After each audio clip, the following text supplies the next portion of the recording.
Hello, welcome back to the Average Home Theater. I am Nelson. I am Jamie. Jamie joining me, and this is our second episode for the Plastic Microphone Studios. Man, this episode's dark. Yeah, what's going on? Well, I mean, it's about a serial killer who kills. Oh, yeah, you painted it. Sorry. Oh, yeah. I finally painted the Average Home Theater. The not so average home theater now. Maybe so. Maybe it took us up a different level, because I can tell you, wait, I'm going to show you after we're done. The picture quality on the projector, it's got to be 40% better. That's awesome. I was thinking maybe you'd get 36, 37, but dude, 40 is like, awesome. It's like amazing. Like, I feel like I've been missing out for the last 5 years. Wow. Yeah. Well, that's great. But it looks awesome. Thank you. It looks awesome. The video, we'll see how it works out. We're trying to get the lighting figured out. You still got to work with this. So yeah, I mean, there's nothing. We got faces for radio, so it's not really conducive to video. But anyway, so as you guys know, I ranked the Halloween movies a couple weeks ago incorrectly, and I thought it was a flawless list. And you were wrong about that too. And Jamie wants us to do the big three, which is Michael Myers, Jason, and Freddy. So after this episode, which is Friday the 13th, coming out on a Saturday the 13th. That's the best we could do, folks. There's only one Friday the 13th this year. And then we'll wrap up with Freddy, and then from there we'll still do some ranking videos. It'll just be different stuff. Yeah. You know. But that'll be the big three, the ones that have like 5 or more, right? You know, worth watching. Some major stuff to rank. So anyway, getting to Friday the 13th, it's my favorite of the slasher series. Okay, classic, so classic. Now after rewatching, or sometimes first time watches of the Halloween movies, I learned how much more I enjoy Michael Myers than I realized. Okay. That being said, if I'm going to pick my favorite slasher, it's Jason. Yeah. Even after this rewatch of most of these movies, he's still my favorite. I just enjoy, I think, the camp and the counselor aspect. And we'll get more into it as we go through the rankings. Camp Arawak is just the best place. Yeah, nice. Yeah, thank you. It's I got to take my picture with Felisa with this shirt on. Me and Lily. And sister's keeping it in the family, huh? My sister Chelsea, who was on your show, she was on the felines, the feline fictional episode. Felines, and just coming back to do Carl Urban. Who? Carl Urban. Oh, the actor. Johnny Cage. Gotcha. Okay. But anyway, she made these shirts for her and I, and we took a picture with Kane Hodder, which I'll throw up on the screen right now. Actually, that's CJ Graham. But yeah, so I've met Kane Hodder. I met CJ Graham. I met Kane. And then I met Warrington Gillette, who is part 2. But he's only part 2. I didn't realize this. He's only part 2 when he jumps through the window. Oh, okay. The rest of the movie, it's a different guy. Yeah, I think I remember when I was looking this up, seeing the Jasons, one of them had like 2 people in it. I will say I got to meet Kane Hodder as well, and I got my Jason X, the best Jason ever, action figure signed, and I'm going to give a picture so you can put it up right here. Cool. It'll be up right here. Yeah, Kane Hodder was awesome. Now CJ Graham was very nice. See, Mia was with me in that picture, and she was only like 8, and he could tell she was a little nervous. Yeah, he's a big dude, but he was totally cool with her. That's awesome. He made her feel comfortable, and really nice guy. But yeah, so anyway, I guess that's enough with the intros. Are we ready to do this? I am ready to show you your mistakes. I didn't have too many hot takes on Halloween, but I think I may have a few hot takes on this one. You didn't have too many. You had enough of the one where you didn't think Halloween 3 was a good movie. Well, it's not. I can't. If you polish a turd, it's still a turd, you know? But anyway, on my trusty piece of paper, I have my ranking. So you have all 12 movies ranked. Yes, I did not do Freddy versus Jason. Well, then that means you only have 11. And the reason is I love the movie, by the way. I love Freddy versus Jason. The reason I didn't rank it is because it doesn't really feel like a Friday the 13th movie. To me, it feels actually more like a Nightmare on Elm Street movie featuring Jason. So the reason that I did include it is because of my absolute love of the Universal Monster crossover movies that they did. And this is one of the very few times that modern times, it wasn't a parody, because we've seen it in parody movies all the time, where we've got two of the villains together in the same movie. Yeah, there's not a whole lot. There's Alien versus Predator, you know, and that's about it. Can't think of really any others. Yeah. So I think, I mean, a lot of the full moon pictures with Charles Band stuff, they'll cross over and whatnot, but it's kind of, it's a little different. So I did include it, even though I asked him and he said, no, we're not going to include it. So I, of course, didn't listen to you, as it's only my show. Yeah, it's only his show. So what's he going to do? Yeah. What am I going to do? You bring all the views. What? Oh, they see Jamie Ray. I gotta click on that. Well, don't forget to do the Hungarian accent. Oh yeah. You know? I mean, either. Oh, I'm Hungarian.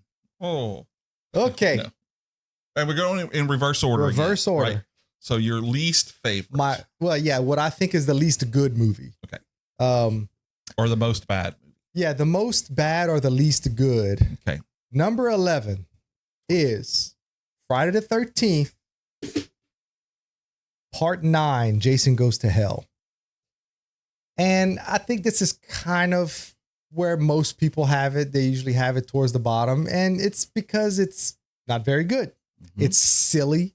There's some aspects I like where, you know, once again, they try to do something different.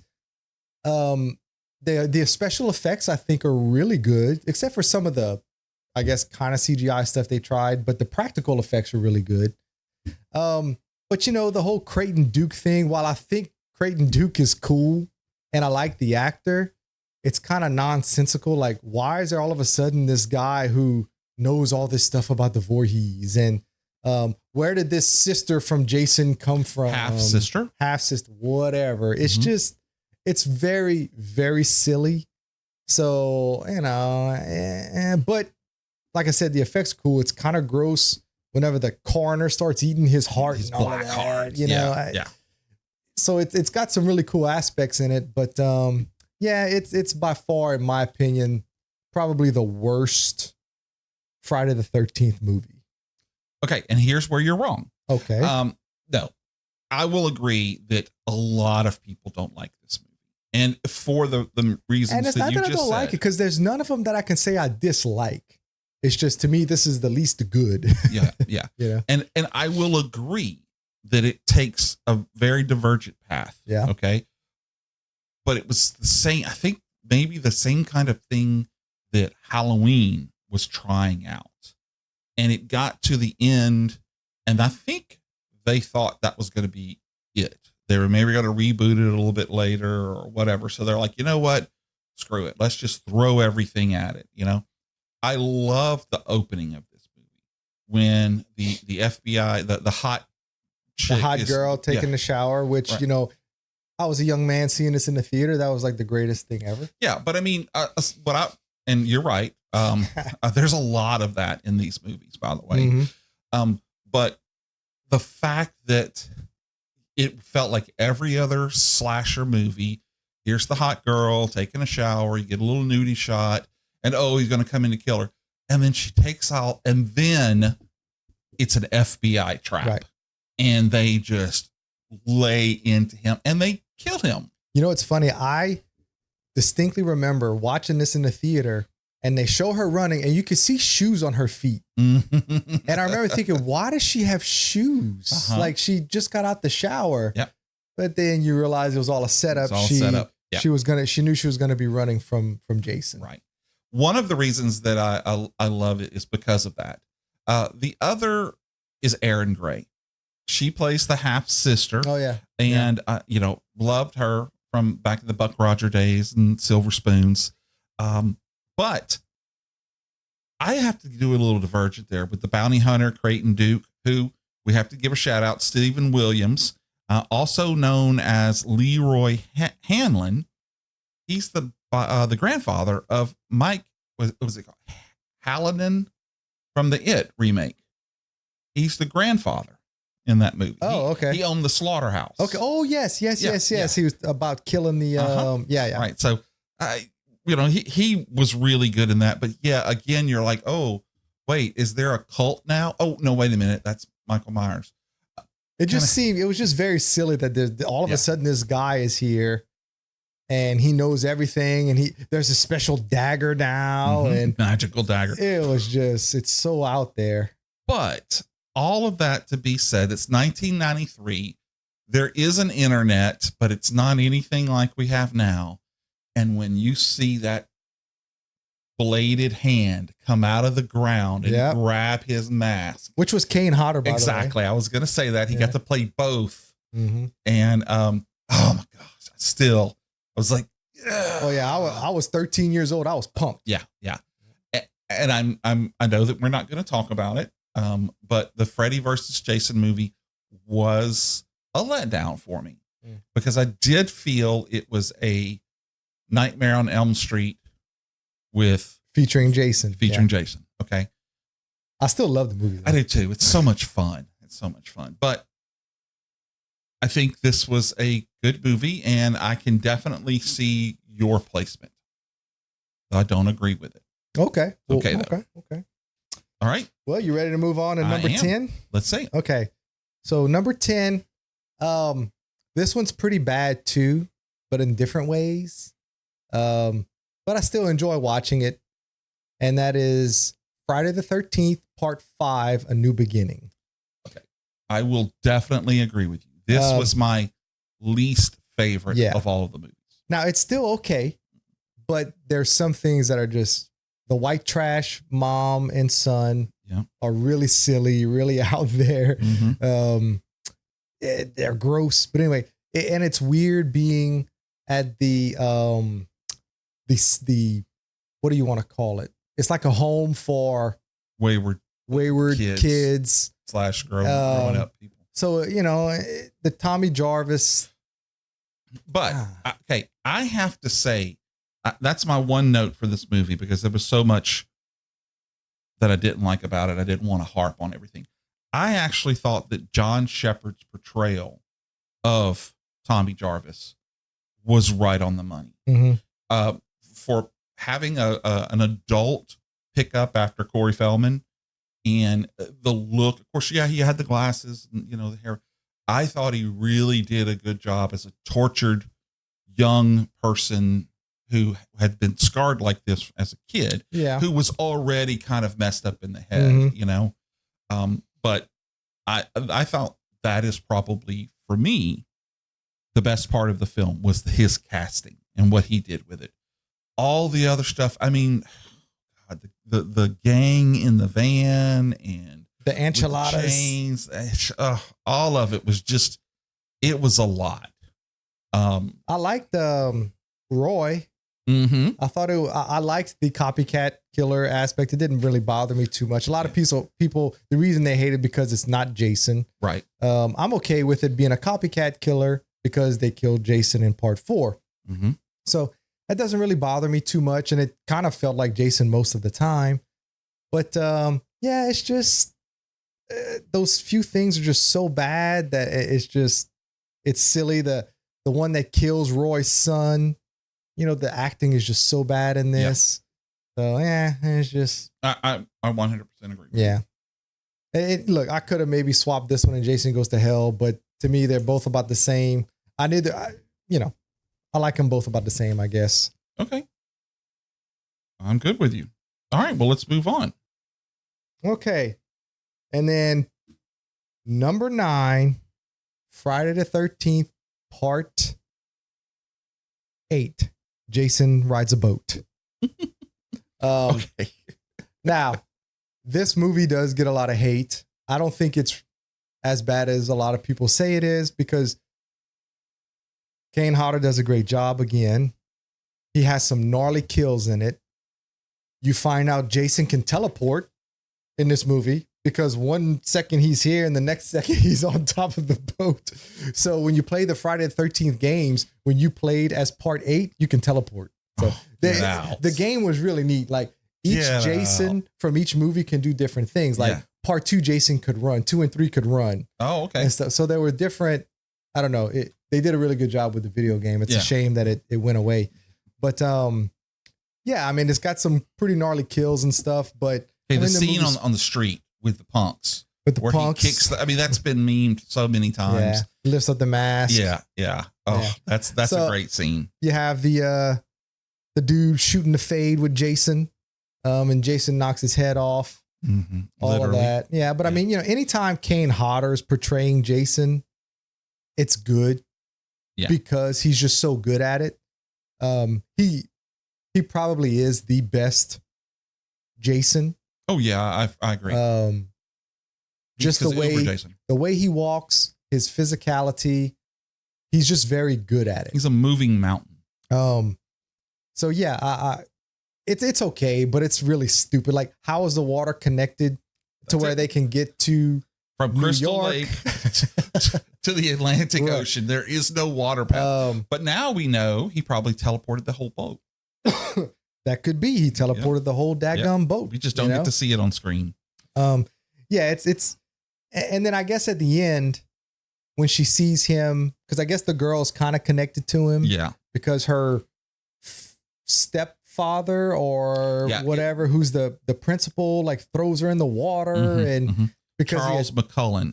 Yeah, he was in Star Trek. Yes, he was. As a matter of fact, in the same year, he was in Star Trek: The Next Generation and Bonanza: The Next Generation. In the same year, he has 163 credits. He's my favorite thing about this movie is him. He is such a jerk. Such a jerk. But he was also on Electra Woman and Dyna Girl, which you've probably never heard of. He was also $6 Million Man, The Bionic Woman, and in Wonder Woman. He's in all of that? He's in all of that. And he is one of those guys that you see him in his face and you're instant. If you watch TV in the 70s and 80s, you're like, oh, he's the bad guy. But no doubt. He just has the look and the way he presents himself. He's my favorite part of the entire movie. Aside from Kane. It's you get to see Ken Kersinger, who plays Jason in Freddy vs. Jason. He's the cook that Jason throws into the mirror. Oh, okay. Yeah. That's cool. Yeah, so you get to see him there. I knew you'd have some Jason. Mm-hmm. He also actually, Kane Hodder said that when they hit Jason with the car, that is Ken Kersinger as well, because they didn't want Kane to get hurt. He wanted to do the stunt. Yeah. But they told him, well, if you get hurt, then somebody else is going to have to play Jason for the rest of the shoot. So what do you want to do? He's like, okay, Ken can get hit by the car. So those are the only two scenes that's not Kane. That's awesome. I didn't know that. Yeah. I knew you would have plenty of that. Yeah, I've got a few of them because I like my Jasons. But still a fun movie. It's not, horrible, but it doesn't make a whole lot of sense. And you just watch it just to see Jason kill people. Yeah. So knocking the guy's block off. Yeah, knocking the guy's block off. Yeah, that's all I got to really say about that. No, that's good. It's so we're tracking right now. Pretty close. This is where it's gonna get a little tricky from now on because it's hard to rank these movies, especially when you like them. So it's easy. Halloween 3 was easy. That's at the bottom. In a reverse order, it's the first best. Okay, anyway. So number 8. Okay. Friday the 13th, the remake. Okay, that is exactly my number 8 as well. I just watched this Saturday. The first time? No. Oh, okay. I just rewatched it. You've seen all of them before we started this. Absolutely. I have. Okay. I have the set here. I have that exact same the Shout Factory set. It is a great set. They look great for Blu-rays. They look great. So you killed me. This one, I remember liking it much more than when I watched it Saturday. Okay. Your palate's changed. My palate has changed, I think. Now, it's still good. And Derek Mears is phenomenal as the adult Jason. As the adult, been going to the gym, working out Jason. Right. Because this dude was an animal. Yes, he was. In this movie. Okay. And I saw this in the theater with my buddy Mike. And so the movie, I assume everybody watching has seen it. The first 23 minutes, it's like a separate movie. Exactly. It's a whole different group of characters. And you think that that's going to be your characters for the movie until the title comes up after he kills the last one. But that first 23 minutes is the best part of the movie, in my opinion. Okay. Don't necessarily agree, but okay. It was great. Yeah, he's just a menace. If you'd have finished a movie out with that, I would not complain. Yeah. I like the way he gets his mask. I didn't realize how much of his face you kind of see whenever that guy rips the bag off of his face. I was like, oh my God. And you know that mask was actually recast from the same mask of, I believe it was Friday the 13th Part 3. You mean the hockey mask? The hockey mask. Yeah. It's a good looking hockey mask. But some of the characters in here, and they're not all that good. They're a little annoying. In the second group, the stoner guy and the athletic his name African American guy. Oh yeah, him. But even what was it, Trent or whatever? Well, Trent you're supposed to hate. They just everybody kind of was not a very good character. I didn't really like any of them very much. You had Wendy, who was played by Amanda Rigetti, she was on The Flash. She was like, I can't remember her name now, but she was really good. Wendy was the sister that Jason had. Whitney, exactly. And then the brother of the girl who disappears comes back, and that's Jared Padalecki from Supernatural. Shows that I've never seen. Yeah. But for me, it was like, oh man, I know. Yeah, not at the theater, but when I do my rewatch, I completely forgot that Jared Padalecki was the guy. And I do have to give a huge shout out to the character Bree Turner, who was played by Juliana Buell. She's the one who you just love to hate because she steals the boyfriend. Oh yeah. And brings like the video camera and all this. But it's like, you can't wait until she gets killed. You hope he like twists her head off or whatever. Those are those visceral characters, the mean girls that can be so overdone and blasé, but she was like, oh God, I hate her, Yeah. So I just remember liking it a lot more. And after this rewatch, I was like, it's not a bad movie by any stretch. No, not at all. But it's just not as good as I remember, But yeah, Derek Mears is by far the best part. And he's an angry Jason. Oh yeah. He's scary. Like when he started stalking people, I was like, oh crap, because you just know whoever he kills, it's not going to be good. No. So yeah, I really enjoy his portrayal, but that's by far the best part. Yeah. Okay. So. And I can see that. I love that you don't hate on it because, so many people hate on it because it's a reboot.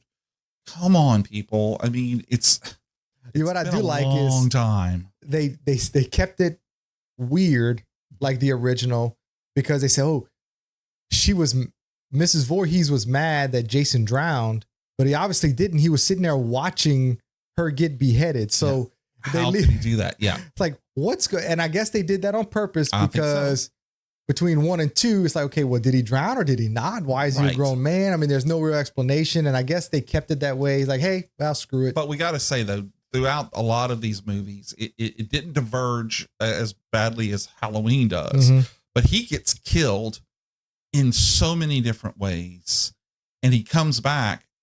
Sometimes he's just back, sometimes like we'll talk about it later. There is a reason that his body is reanimated and those are kind of fun. Yeah. Because we didn't talk about it, between Manhattan and Jason Goes to Hell, you have no idea how he came back. Yeah. He was basically Toxic Avenger. Yeah. I think that might be the only one they don't explain. They don't explain how he's back for. There is another one. I think I have that. No, all the other ones have explanations. Okay. All right. That's the only one. There is absolutely no explanation for why he came back. Maybe between 3 and 4. That's what I'm thinking. When he wakes up in the hospital. The final chapter. Yeah. When he wakes up in the morgue. That's the one. Because they literally pull the axe out of him and he's like, oh, hey, what's up, dudes? Because he was technically still human at that point. Yeah. Yeah. So, but anyway, it's minutia. Yeah. Think about what we're talking about here. Right. Right. So, okay. Well, good. I like that one. Okay. So this one, I think a lot of people have this one way higher than I do. Okay. And it's because I rewatched it and I was like, I just don't really agree with why people like it so much. And this is Friday the 13th, part 6, Jason Lives. Okay. I will agree with you. That was number 10 on my list. Okay. Well, a lot of people have this one ranked pretty high. A lot of people also say that this is one of the best or one of the greatest horror comedies ever made. And I have to say, that's the part I did not like was the, well, let me rephrase that. I'd be okay with it because like Jason X is kind of a horror comedy, right? Mm-hmm. Obviously he's in space, but I didn't feel that they executed this very well on the comedic side of it. Well, part of my issue with it, okay, and you would think it would be a plus, but the guy who plays Tommy, Tom Matthews, of course, we know him from Return of the Living Dead. Yeah, I like him. He's great in those. For me, it was like, can't not see him as in that. And then the whole thing. Isn't his name Tom in that too? It is. It's Tommy. Okay, yeah. And he takes the metal staff and throws it into Jason, and that's a great way to bring him back. But why? Why does he come back? You know, he said he had to just make sure he was going to hell. And it had been 5 years. I mean, it was 5 years between 4 and 5. Okay. So this is only longer because this is part 6. And this is your boy, CJ Graham. Yes. Mm-hmm. This is CJ Graham. And he does fine as Jason. He's not, I mean, he's okay. He does good, but I didn't like how fast he walked. I didn't like his outfit. Well, he had to walk fast. I mean, he gets up out of the grave. He immediately, got to get my bearings. Oh, there's Crystal Lake. And he goes, it's like, dude, stop and get a burger or something. You're alive again. His outfit, he's got like a sheath and he's got the dagger, and it's just a little too much for me, I think. Yeah. You have the paintball scene, that's what he autographed for me. I love the paintball scene. It would be the music bothers me. If they would have kept the music not as silly, it would have been okay. I don't mind the people being stupid. Yeah. But the music, it just, I don't know, it felt out of place. I felt like they really were corporate executives on a paintball team building exercise type thing. But that music was just like a little kind of Benny Hill beats a circus clown thing. Now it had some cool parts, like when the bus flips and Jason gets out and he's standing on top of the bus, and so it had some cool imagery in it. You realize, okay, now he's zombie Jason. Right. He's like indestructible. They're shooting him. He's not really stopping and whatnot. So, there's aspects of it that are good that I like, but man, I didn't enjoy it nearly as much as the last time I watched it, which had been a few years. Okay. So we're not going to talk about it now, but when we talk about Jason X at your number 1 spot, I want to talk about Jason's resurrection in this film versus his resurrection in Jason X. Okay. Because I have a take on that, and I want to see if it's a hot take for you. I mean, the resurrection in this is just stupid. I mean, why would lightning bring back a rotting corpse from 6-7 years earlier? But it's fun, It is I fun. get it. The opening credits has the James Bond thing, So I mean, it's obvious they were like, look, guys, we killed him off.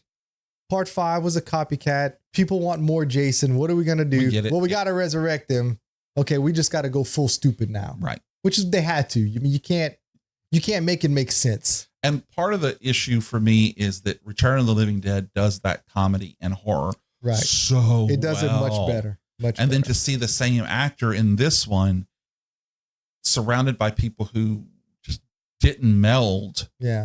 I like the girl. Yeah. The sheriff's daughter that he befriends. I like her. I thought she did well. And I mean, that was the brunette, right? No, she was blonde. She had the Trans Am or the Trans Am. No, it was a Firebird. She had the red Firebird. I don't know how Tommy picked up that rock and got in the boat, but then that rock sunk Jason. Not sure how that happened, but he did call Jason a female cat. Oh. That was awesome. He was trying to get Jason's attention. Have you ever seen they make a Jason that goes in aquariums? And yes, I've seen it. Those are so. Yep. I want to get one aquarium just to have just to have that. Mm-hmm. Yeah. And I've seen places where you can go diving, and they have a Jason down there like that. So, have you seen the guy who is in the lake and he comes out of the water and scares people? No. Yes, there's a guy who does. That's awesome. Yeah. So yeah, that was my number 7. I'm with you there. So I'm a little surprised that you haven't named what was my second least favorite. But I'm actually shocked that you had it that low. Yeah, because I thought sure you would have been in the crowd that highly regards that movie. No. Because there's a lot of people that highly regard it. I zig when you think I'm going to zag. Yeah, man. That's the whole thing. We're full of surprises. Full of surprises. I'm full of something. So, number 6. Okay. And the reason why this one is where it is and not higher is not because of my enjoyment of it, because it is one of my favorites. Okay. But when I'm looking at the movie itself and just how much sense and whatnot it makes, I couldn't go any higher being what's left. And that is Jason X. Okay. I knew we were going to go there. I love this movie. Absolutely love it. But it is ridiculous. There's nothing else really to say other than it's just ridiculous. Okay. Now they all are. Yeah. All these movies are ridiculous. Okay. But it's just, I like scary movies to be scary. Okay. And I like my Jason to be scary. And from this list on, I find that these are the most scary Jasons. Aside from Derek Mears, he was good, but yeah, I couldn't really rank it any higher just because this was just a fun, silly Jason movie to me. This is what Part 6 wants to be. Right. Right. You know what I'm saying? Mm-hmm. But I love the movie. I love Uber Jason. The characters in here are funny. I find the kids kind of funny. The teacher, it's okay. It's okay. He just wanted his machete back. Or like, is he out there? And the other girl's like, why don't you stick your head out and take a look-see? You know, I mean, I enjoy this movie. I love it. Kane, of course, is great. The nanobots in Uber Jason is great. I love all that stuff. The droid Kane fighting 14. Jason, all of that. I love that stuff. But you know, it's on a silly, fun level. So I couldn't go higher because the rest of them I find are the more scary movies. Okay. And that's fine. And I'm going to be serious here for a minute and not dish you because I totally understand. And you have some very good points as to why it's not ranked higher on your list. A lot of those reasons, though, are some of the reasons, and I see it differently. So to begin with, okay, you finally got someone who understands in the character Rowan. You understand that Jason is an X factor, for lack of a better term. I did that on purpose because she understands that he is not human, that he is normally nobody knows what they're dealing with. Right. Yeah. And so she is like, the only way to make sure is to freeze him and then lock him away. And then you get the cameo from David Cronenberg, okay, who plays Dr. Weimer. I want him soft. Yeah. And that's a good one. And it's just like typical bureaucrats to not believe what their experts are telling them. Okay. They always know better. They always know better. And so the fact that he gets loose and is able to do what he does and then does get thrown in with Ro, with her wound and everything. I love that. Okay, because this was somebody who was committed to the Jason project. Then you jump 400 years in the future, and that's when the movie takes the turn that you were talking about. The the students are hilarious. The stoner guy that was so bad in, was it the remake we were talking about? Yeah, so bad. Okay. I love this guy. Like, he gets his hand cut off at one point and he's just like, oh, I'm going to need that hand. You know? And the technology and everything is advanced, but it not advanced enough to be like lightsabers and all of this stuff. And the way that KM-14 kills Jason, and I love that scene.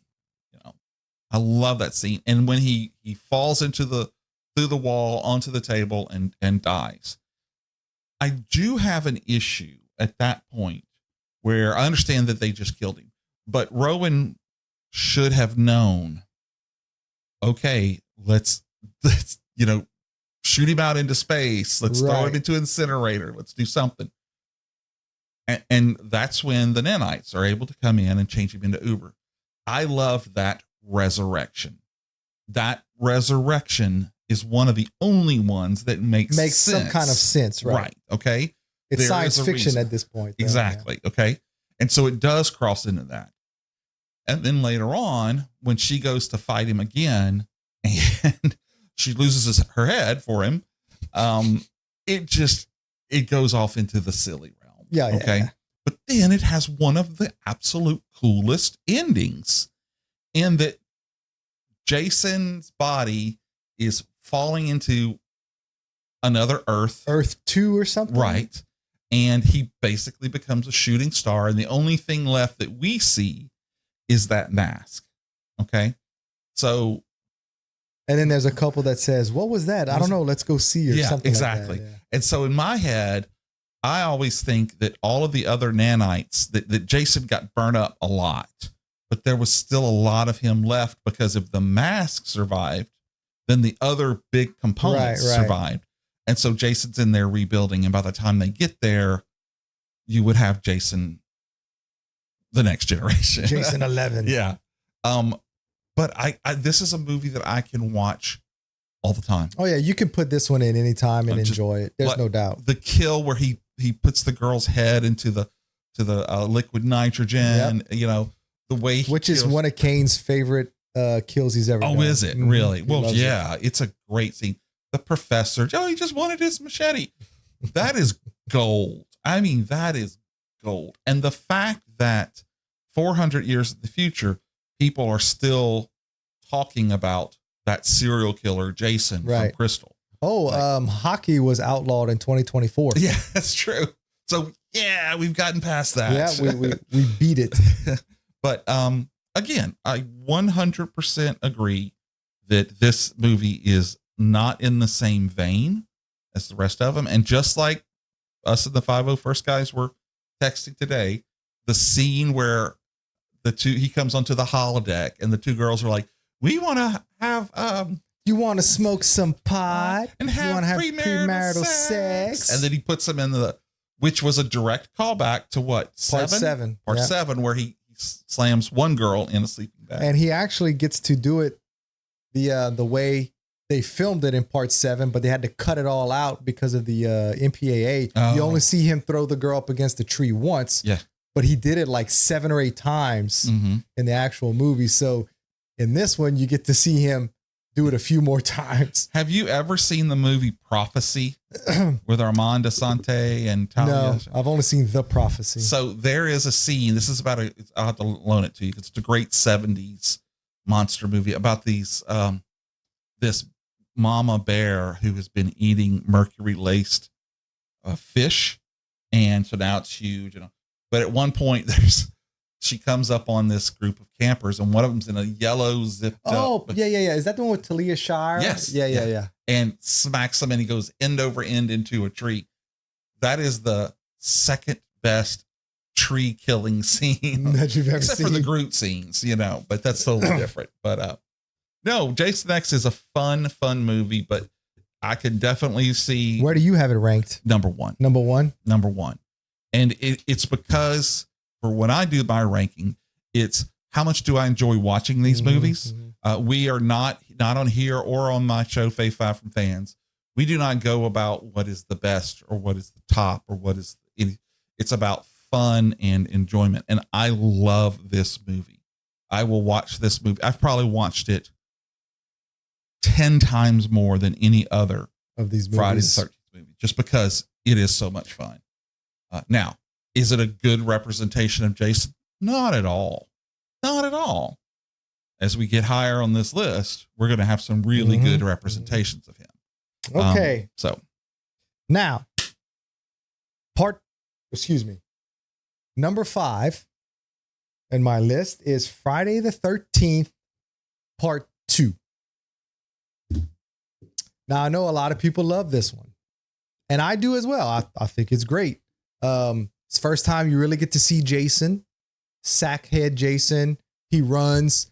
He's the most human in this movie, wouldn't you say? I think what I didn't like about it was, especially after this watch, I didn't realize how kind of clumsy he was. He got knocked over a lot. He got knocked down a lot. And I was like, man, he's just human. It was just a little bit of a letdown as far as the Jason portrayal goes. But I still enjoy it. I still think it's cool. He runs. But the movie itself, I like, it feels like Friday the 13th. It's good old fashioned counselors going to open, and it's what, like 5 years after the first one, I think. So, but it kind of follows the same formula as the first movie, almost shot for shot, of what's going on. They arrive, they're setting up, they go swimming and all, it's almost shot for shot. And Crazy movie. Ralph's back. Crazy Ralph, which he meets his end in this one. But, but this has the best final girl. What's her name? Is awesome. Amy Steele. She is a great final girl. She is smart enough to put on Miss Voorhees' sweater. So you got that iconic scene. Yep. Jenny Field. Jenny was her name. Yeah, Jenny. So, this movie is really good, but it's probably higher on most people's list than mine. But Warrington Gillette, like I said, he's Jason. And in the final it says scene. Steve Dasikowitz. I don't know if that was the little boy, but it said this one had 2 Jasons as well. This is the one I was thinking of. I think that's the young bird. That's young Jason. Okay. Yeah. But he's got his iconic scene, I'm sure, in the theaters that scared the crap out of people. Right. But I think so. Part 1, Part 2, and Part 3, all the jump scenes, they're all dreams, right? None of them are real. Right. Because like the dog, he killed the dog. But then you see the dog and they're like, oh, and they start petting the dog. Then he comes through the window. So she was obviously dreaming at that point. Yeah. But it's a great movie. I enjoy it. It's just okay as far as the scarier Jasons go. I don't know. Some people have it higher. You obviously have it higher. You probably have it, number 2? I have it at number 2. Yeah. Yeah. And again, everything you said could be considered factual from one point of view. Mm-hmm. Now, from a certain point of view. Yes. I have to look at it as that it's probably one of the best representations of human Jason. Yeah. Oh, there's no doubt. Okay. Because yes, you're right. He can get knocked over. Yes, he's, but I think a lot of that is because of him growing up alone in the woods. Yeah. He hadn't had enough practice yet. Well, not just that. He doesn't have any social, he doesn't have to do anything. So he's not used to all that. And that is something that bothered me too, though. So if Miss Voorhees thought he was dead, he was alone. Like it just doesn't make a whole lot of sense. Yeah. So it kind of bothers me the way they maybe could have explained something a little bit more. I agree. But it's almost like they said, screw it. People just want to see Jason killing people. Right. So if you turn around and look at that and say that Jason somehow had survived and his mama didn't know, that doesn't make any sense or whatever. But if you look at him as he's the young boy that had been living on his own, he grew up eating dogs and animals and whatever he could find. Yeah. Then I think that would be a very good, very true representation of what a woodland serial killer would be like. And it would have been an easy, like the beginning of the movie, it's like over 10 minutes rehash. Oh, I love the first movie, I love the first part though, where he goes, how did he get a bus pass? Right. But I love that part. But I'm talking about how they show the end of the first movie. Then they're at Alice's house. Right. And all of that. There was plenty of time for them to show maybe like a little young Jason. Oh, I agree with you. Not drowning and growing up on his own or something. Maybe he popped up down the river and because of his mental state. Or maybe Ms. Voorhees was just so crazy that she knew he wasn't dead, but his mind was now gone. Right. Yeah, they could have done something, but they weren't worried about it. But I was going to say, and you have to remember that this is the second film.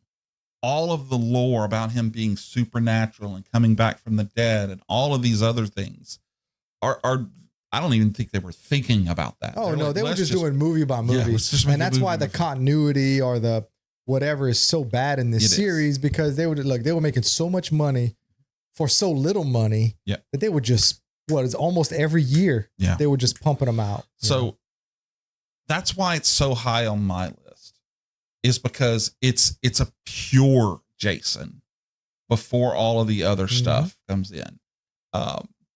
And we'll talk about some of the other movies, which obviously are higher on your list as well. The Return of Crazy Ralph was just, I love that part. And it's got a death curse.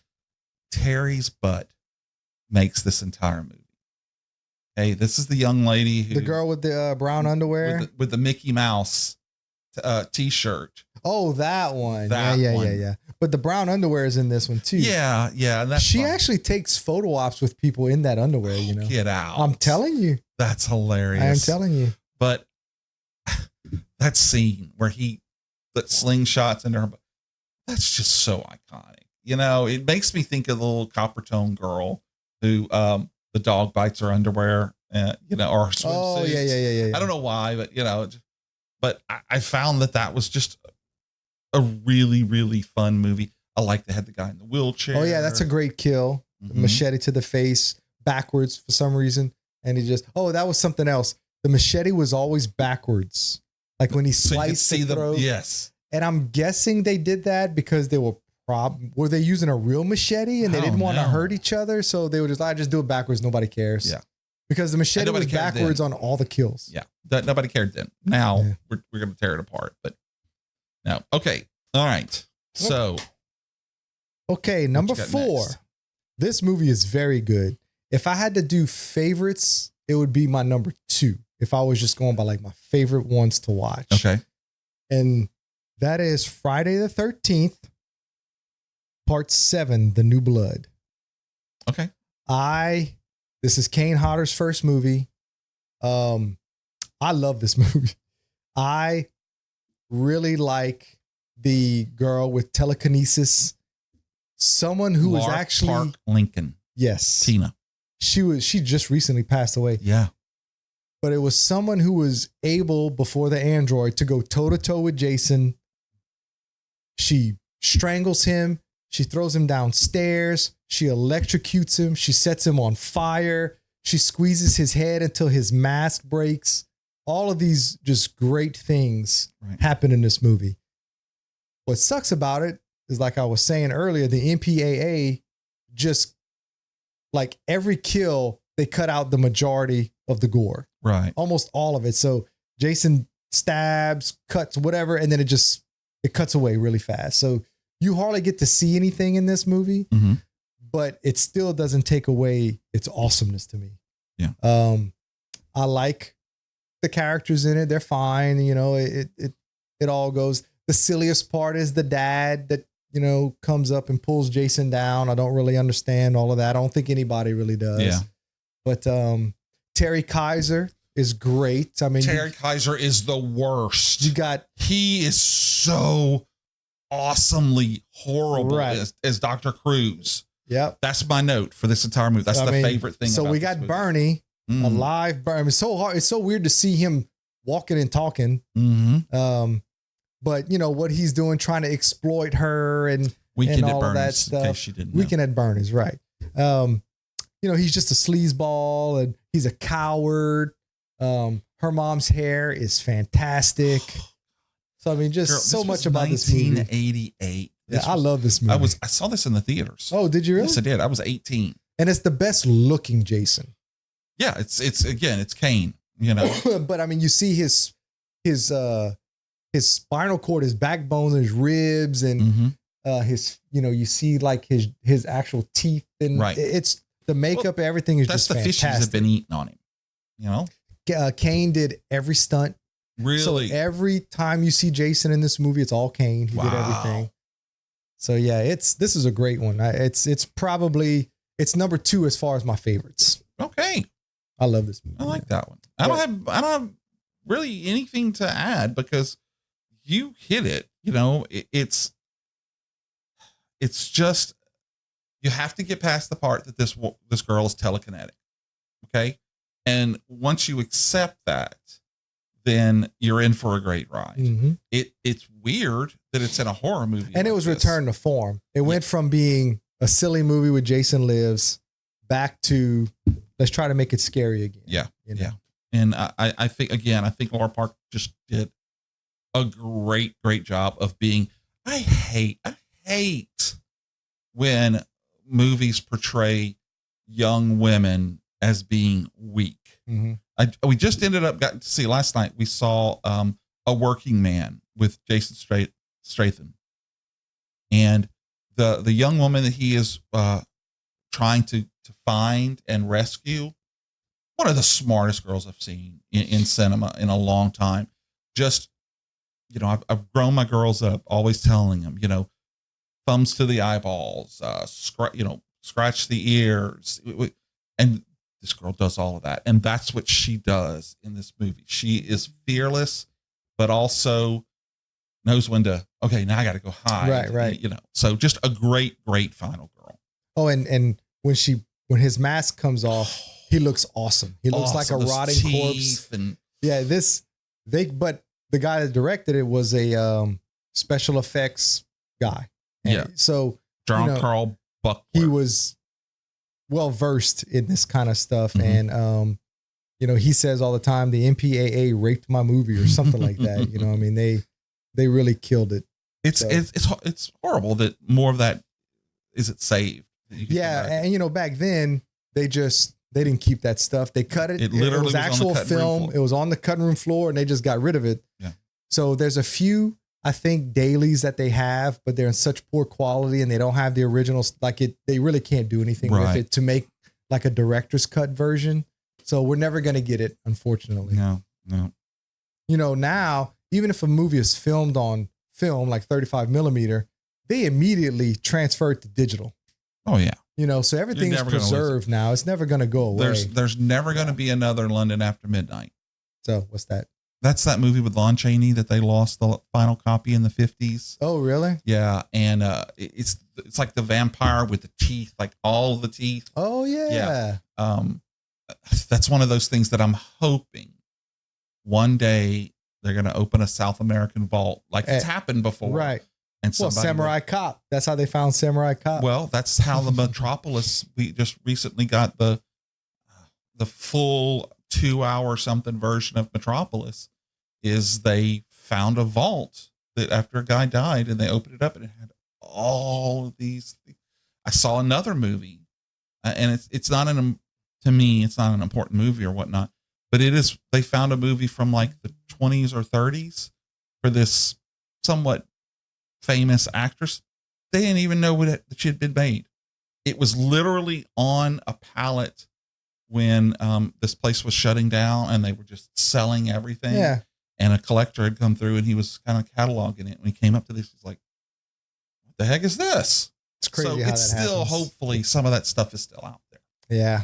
This unfortunately is gone, but man, That would be Yep. awesome to get a director's Mhm. cut. Okay, number 3.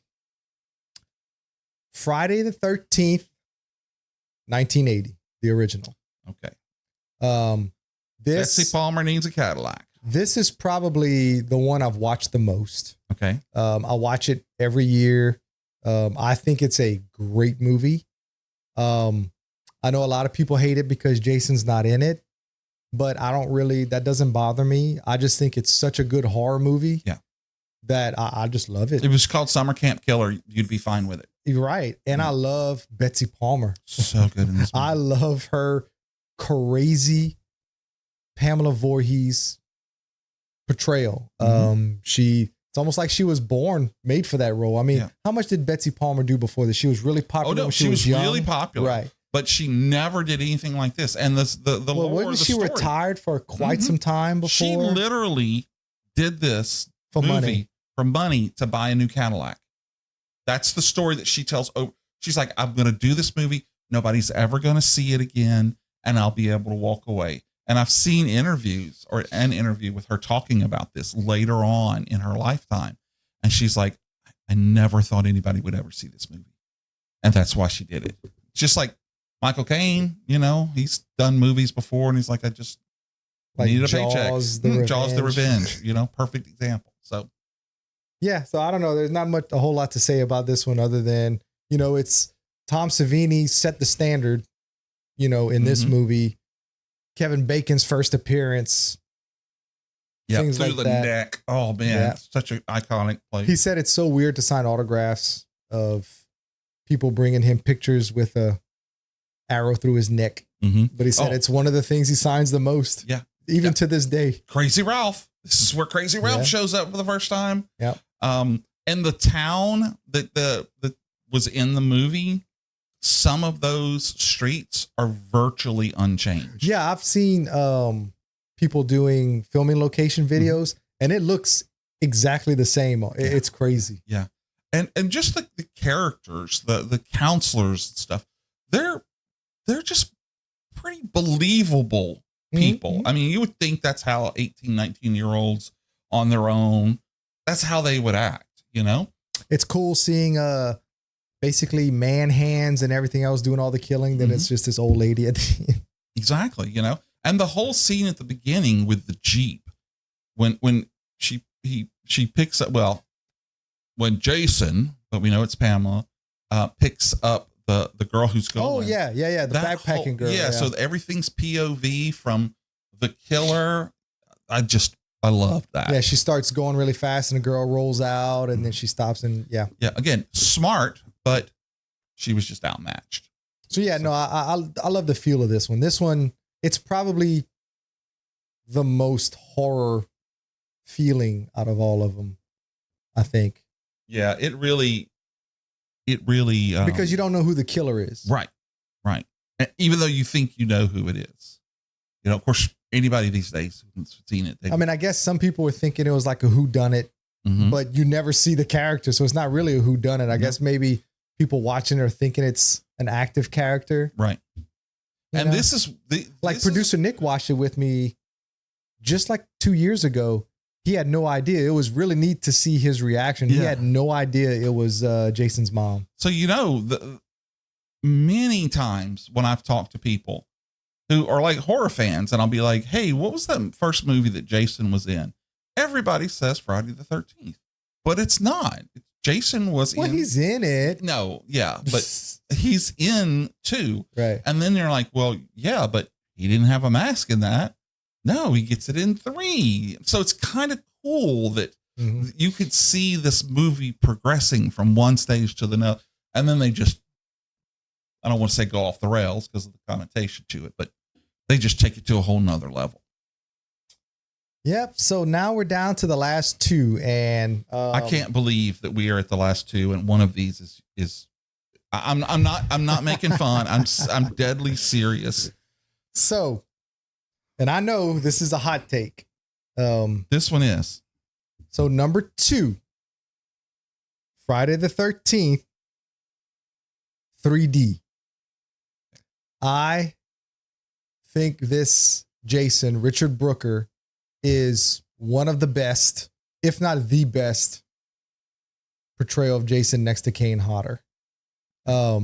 His body language, the way he walked, his broad shoulders, and you finally see Jason with a mask and all of that stuff. That he takes off one of his victims. He takes off of Shelly. He takes it from Shelly. You don't see him take it from Shelly. Just all of a sudden you see him walking with the mask on, which is awesome. The 3D effects are not bad on some of the kills and stuff, but they're, they do the forced 3D effects where they put in a stick. Ooh, and the yo-yo. And the yo-yo. It's kind of silly. There's no point in that. But I watched it in 3D. It's not and the that's greatest. The red, blue. No, it's real 3D. Oh, it is really? Yeah. Okay. This was 1982. Right. Steve Miner, which he did 3 and 4. So I liked it. I love this movie, actually. That's why it's number 2. But I think it's actually still a really good, scary Friday the 13th. You see when she tells the story about Jason attacking her, that's freaky. At the end, when she sees him at the window and he doesn't have a mask on and he's trying to get out and he runs towards her, all of that stuff is freaky. Yeah. But overall, Richard Brooker just killed it in this role. Absolutely killed it. The bikers, I thought they were kind of funny, and I'm glad they all died the way they did. The final girl, the one where it was her parents' place. Yeah, Chris Higgins. Now, the biggest knock on it, other than the 3D, is it doesn't really look like Crystal Lake, and that's because it's not. It was an area they actually flooded to make it look like most a lake. of his kills are in the barn too. Right, it's in. I love the barn. I'm gonna wait the barn to let people come to me. I love the barn. The barn's in the game. It was great. So yeah, I really, really like this movie. I think it's very scary, and like I said, it's mainly because Richard Brooker was awesome as Jason.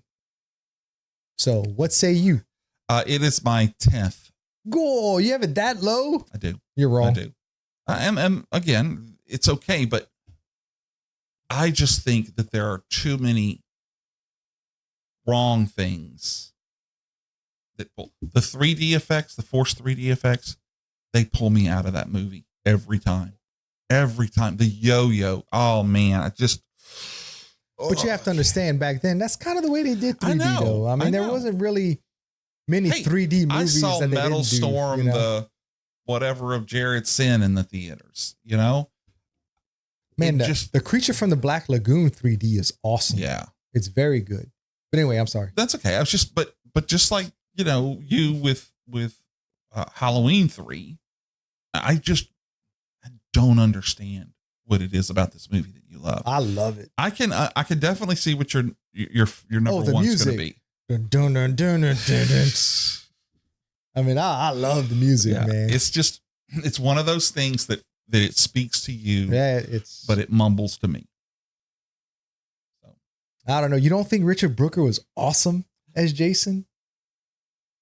I do, but you focus on that a lot more than I do. Yeah, I guess I couldn't, except for Uber Jason. I almost couldn't tell you which ones were which. Oh man, okay. That's one of the things I love about this, and I love about you is that you do you focused on who all the Michael Myers were.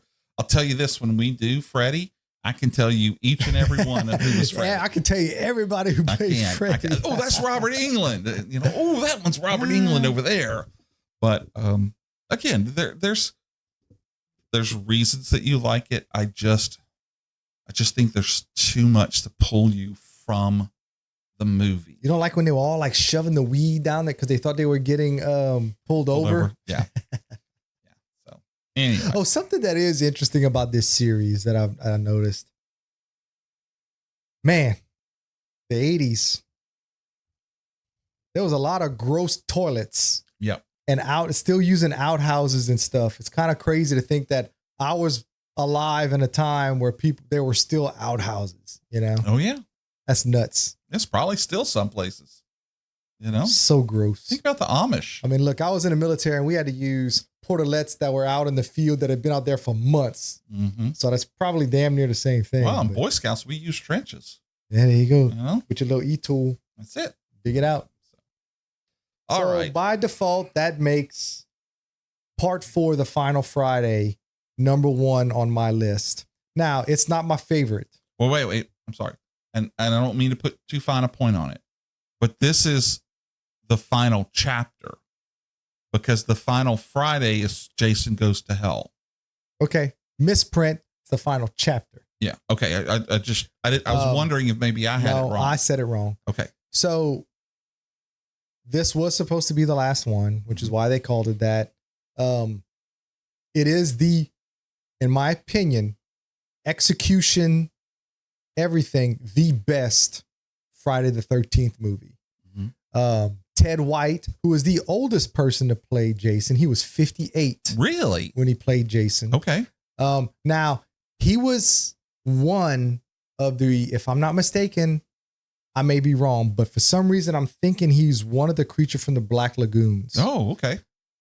He's not the one that did the swimming part, mm-hmm. but he was either in or he was in one of the sequels. Yeah, there was or something like that. 5. But he was an older guy. He died in his 90s or whatever, but he was 58 years old. And you can tell the one scene where he's running, it looks like a 58-year-old man running. Yeah. But other than that, he was great as Jason.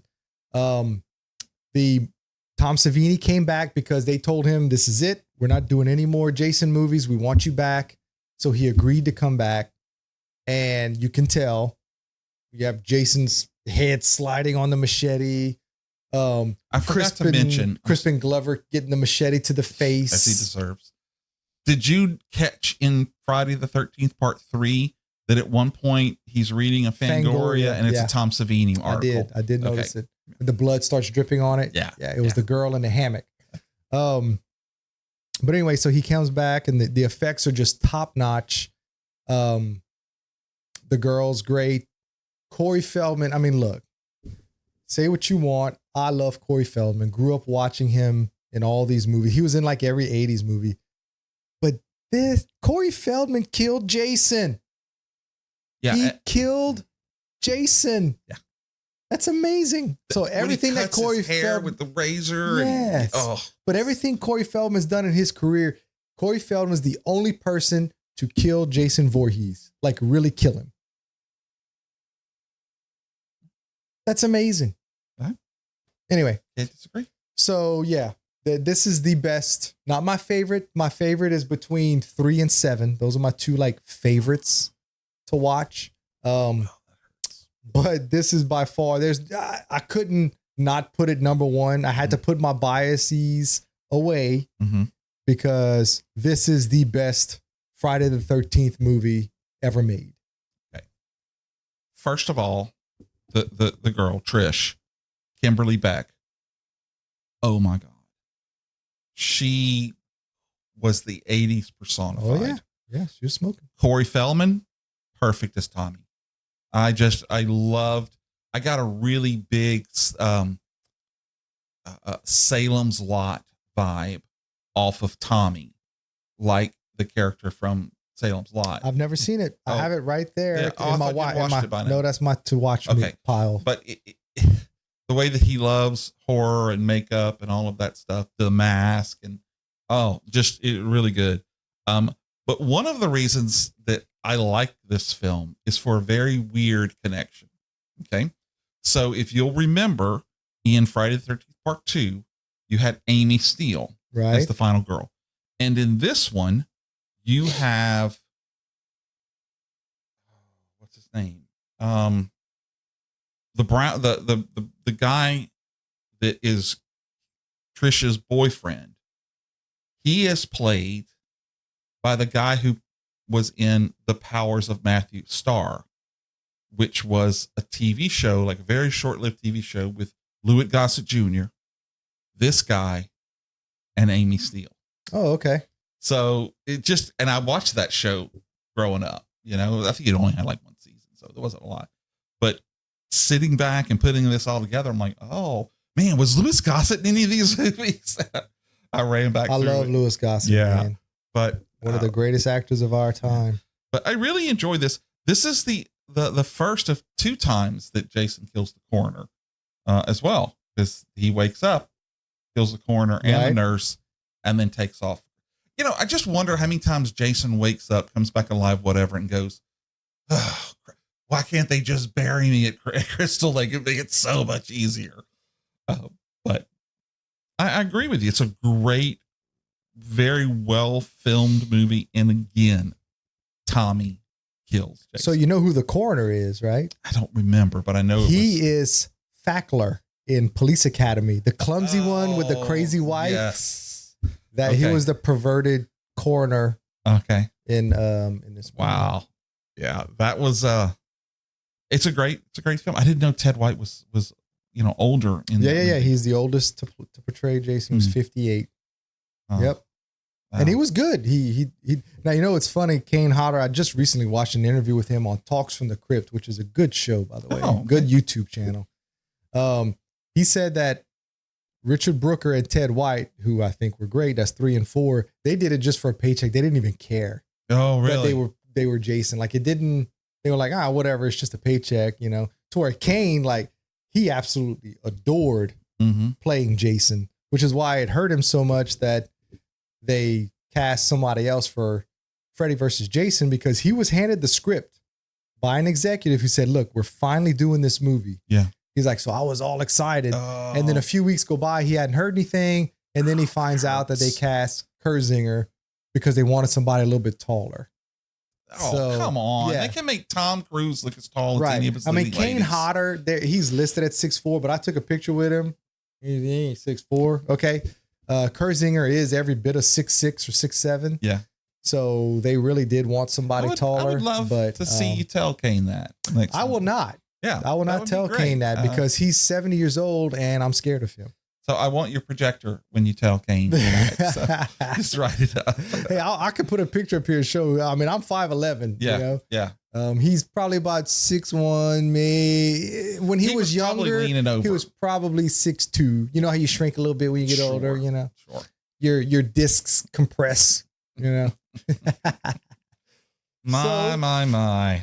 So how did I do? So my number 4 was the final chapter.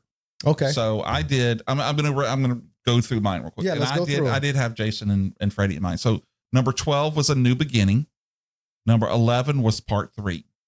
I know that hurts, but number 10 was Jason Lives. Number 9 was Jason Takes Manhattan.